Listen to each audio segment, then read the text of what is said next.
Olá, meu nome é Alexandre Peruzio e aqui estamos para falar sobre o livro Um Só Corpo na Prática, que, pelo que sei, é uma continuação do livro A Ordem de Deus, do autor Bruce Anstey. É o mesmo autor, né? Nem fiz direito ainda as coisas lá do outro livro, mas eu já estou aqui para falar desse aqui. Por quê? Porque deu na telha. Eu fiz alguns comentários, né? Eu copiei e colei alguns comentários dele para compartilhar isso lá no Scoob. E aí fui fazendo, né? E aí vamos comentando, né? Vamos comentar.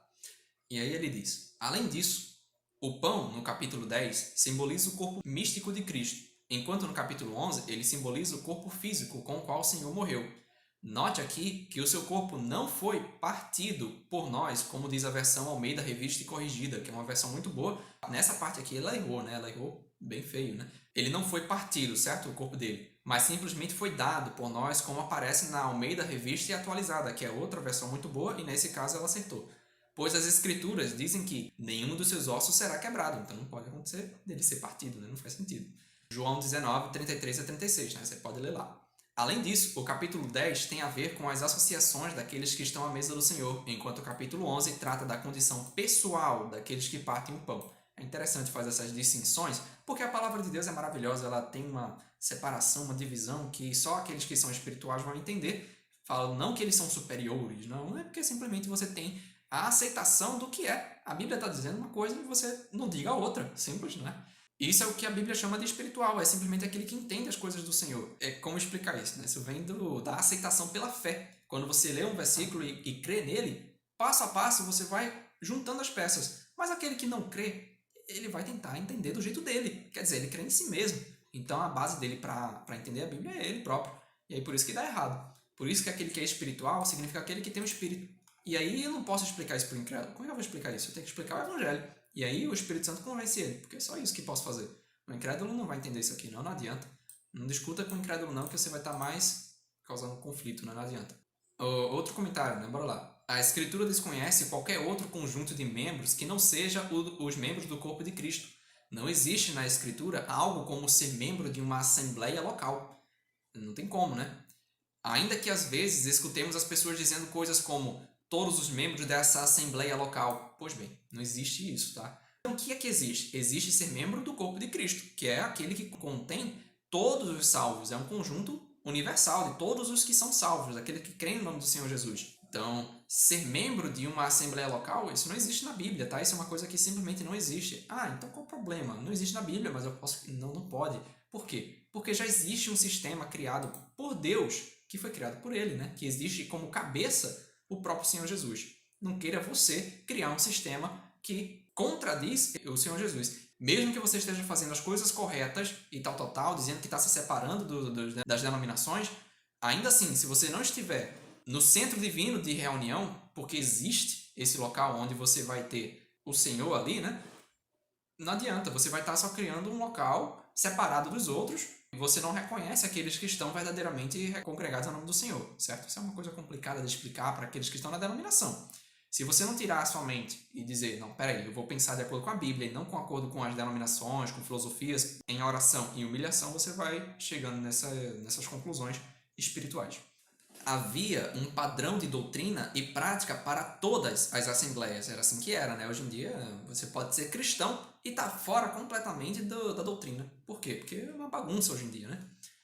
Paulo dizia, como por toda parte ensino em cada igreja, quer dizer, em cada local, mas você não se torna membro daquele local, você se torna membro da igreja completa, né? Paulo podia dizer lá no início como em todas as igrejas ele ensinava, em toda parte. Havia um padrão de conduta comum a todos, independentemente de cultura. Paulo dizia, é o que ordeno em todas as igrejas. Aí justamente o pessoal vai dizer, não, porque era a cultura daquela época. Meu amigo, leia a indicação da carta, leia lá 1 Coríntios, capítulo 1. Acho que é até importante a gente dar uma lida nisso, né, para o pessoal entender. Coríntios é uma carta de doutrinas. Doutrinas é o quê? Você tem que ler e aceitar, se sujeitar. Acabou. Não tem o que você discutir. E o que é que diz lá em 1 Coríntios? Ele diz o endereçamento da carta. Será que ele está falando com a gente ou era só com aquele pessoal lá? Paulo, chamado apóstolo de Jesus Cristo pela vontade de Deus, e o irmão Sóstenes, para a igreja de Deus que está em Corinto, e aos santificados em Cristo Jesus, chamados santos, com todos os que em todo lugar invocam o nome do Senhor Jesus Cristo, Senhor deles e nosso. Olha só, isso aqui é a coisa mais abrangente que eu já vi na vida. Faltou só falar dos anjos, porque abrangeu todo aquele que fala do nome do Senhor Jesus, né?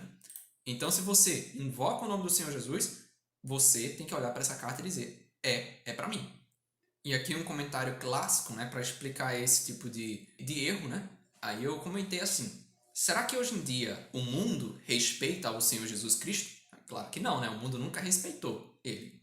Mas será que ao menos aqueles que se dizem cristãos o respeitam e guardam a sua vontade? Infelizmente, não. Estamos no tempo de Laodiceia, aí onde as igrejas se dizem abastadas, que se dizem ricas, que se dizem cheias de... E Deus diz o que dela? É miserável, pobre, cega, nu. Né? É isso que Deus diz desse tempo de Laodiceia. Onde o pessoal acha que estão fazendo grande coisa, ainda evangelizar e não sei o que. Não tem problema nenhum você evangelizar. Isso é maravilhoso. Individualmente. Mas não existe base bíblica para uma ordenação, por exemplo, de pastores. Não existe base bíblica para um evangelista ser mandado, alguém mandar nele para ir a algum lugar. Tem alguma coisa disso na Bíblia? É justamente a pessoa fica fugindo da Bíblia a todo momento. Diz, não, mas não está na Bíblia. Qual o problema então de criar um negocinho aqui e ali, um sisteminha aqui e ali? É simplesmente porque já existe na Bíblia uma ordem. Se na Bíblia não fala sobre jogar PlayStation, então você vai utilizar os princípios bíblicos para saber quando é o melhor momento ou não para fazer uma coisa ou outra, né? Isso é de acordo com a sua comunhão com Deus. Porém, aquilo que já está definido, já foi definido. Você não pode mudar isso. Tá entendendo? Existe uma diferença entre utilizar os princípios para a minha vida cotidiana e aquilo que já foi definido você não vai mudar. Ou seja, existe um sistema, uma ordem de Deus para que a gente faça adoração em ministério, para que a gente congregue ao Senhor Jesus, já existe. Você não precisa criar mais nada, tá? Você não precisa nem se vincular a uma coisa nova. Não. Já existe. Você não precisa se vincular a isso. Você já está. Você já é cristão, você já está fazendo parte disso. Só que você pode não estar fazendo parte disso na prática, certo? Espiritualmente, todos nós somos um em Cristo. E é isso que nós professamos na prática. Se você participa de qualquer denominação, você não está fazendo isso na prática, certo? Graças a Deus que no céu isso não haverá mais. E viveremos em paz com todos os nossos irmãos. Ou seja, com todos aqueles que creem no nome do Senhor Jesus. Não haverá denominação lá no céu, né? Se tem dizendo lá o versículo, né? Que seja feita a vontade de Deus na terra assim como no céu, pergunto, como é que é no céu? Tem denominação no céu? Não tem. Então, que tal você fazer na terra assim como é no céu? Não crie denominações, nem participe delas. E qual o problema de fazer isso? Você vai para o inferno por causa disso? Não, não e não. Você não vai estar sendo coerente com a vontade de Deus. Existem muitas pessoas que estão lá nas denominações por ignorância, por não saber dessas coisas, simplesmente, né? E aí eu oro a Deus para que um dia elas entendam essas coisas, porque um cristão, quando vai para essas denominações, um sincero cristão, ele está à procura de Cristo, ele quer encontrar Cristo. Vai lá e não encontra. Ele encontra Cristo nas palavras que é proferida lá nas denominações, por causa que muitas delas vão falar de Cristo. Encontra, claro que encontra a palavra de Deus. Em qualquer lugar que ela seja falada, você vai encontrar o Senhor. Mas ele prometeu entre nós, ele está em nós. Mas ele prometeu entre nós quando o seu nome é respeitado. Quando o seu nome não é vituperado, né? Quando não, entre nós temos que ter um só nome. Aí você vai para uma denominação buscando ao Senhor e não se respeita 1 Coríntios 14, que vai dizer que 2 ou 3 falem e os outros julguem, só uma pessoa fala, ninguém julga. Ou seja, você não encontra a autoridade do Senhor Jesus ali, você não encontra ele. Mas você pode encontrá-lo pessoalmente, claro, né? Você sempre pode orar. Mas eu estou falando aqui do testemunho coletivo, não individual. Individualmente todos nós temos ele, mas coletivamente o testemunho está vazio. E por isso que no início, lá em Apocalipse, do testemunho cristão, ele diz que estava entre Jesus Cristo, né? Ele vai estar entre os 7 castiçais, quer dizer, entre o testemunho cristão. Isso foi lá no início. E no final, como é que é? Estou à porta e bato. Por quê? Porque ele foi expulso do nosso testemunho. Ele foi colocado fora. E como foi isso? Foi quando decidiram criar um sistema em que o homem manda no homem. Em que o homem diz, você faz isso, você faz aquilo, não sei o quê, e não espera de Deus essa vontade. Mas como é que vai funcionar isso? Oxe, nesse negócio aí você não tem ordem, não tem ordem de Deus. Espere nele. E se seu grupo cristão, por algum motivo, se desviou ou não quis, se aparte. Para quem? Para o Senhor. Saiamos, pois, a ele, fora do arraial. E que arraial é esse? O arraial judaico. E me diga, o quanto de judaísmo existe nessas igrejas? Muito, muito de judaísmo. Por quê? Você pode perceber, templo, sacerdote, tudo isso é coisa judaica, tá? Clero e leigos, tudo isso, hoje em dia somos todos sacerdotes diante de Deus. Poxa, tudo isso na prática perdeu-se, né? É muito triste porque existem muitas pessoas sinceras lá, pastores sinceros, pessoas sinceras assim. Existe um livro que eu li que foi justamente isso, um pastor que se afastou das denominações, da denominação que ele próprio professava, né? Por quê? As pessoas que são sinceras, que vão ser líderes, ou ser aqueles que estão sendo liderados, elas vão estar em angústia. Elas não vão encontrar a plenitude do que Deus prometeu para nós nessa vida aqui, o manar diário, né, individual, todos nós temos. Mas aquela coletividade, a verdade do um só corpo, não é professada. Porque se você participa de qualquer denominação, como é que você está representando o nome de Cristo? Todos são batistas? São todos presbiterianos? São todos da CCB? Não. Então você não está representando todos, entendeu? E é assim que a Bíblia diz para ser, que nós deveríamos representar todo o corpo de Cristo, certo?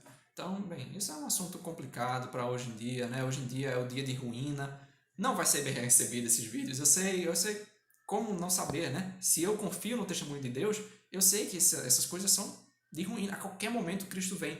Se a gente olhar para o testemunho cristão, estamos no último momento. A prorrogação da prorrogação. Da prorrogação. Porque é o último, dos últimos momentos. E o que eu estou fazendo aqui, né? Falando disso, quando eu já vi a ruína, sei que a qualquer momento Cristo vem, é simplesmente a vontade de Deus. Independente de qual momento Ele quer que falemos da sua verdade.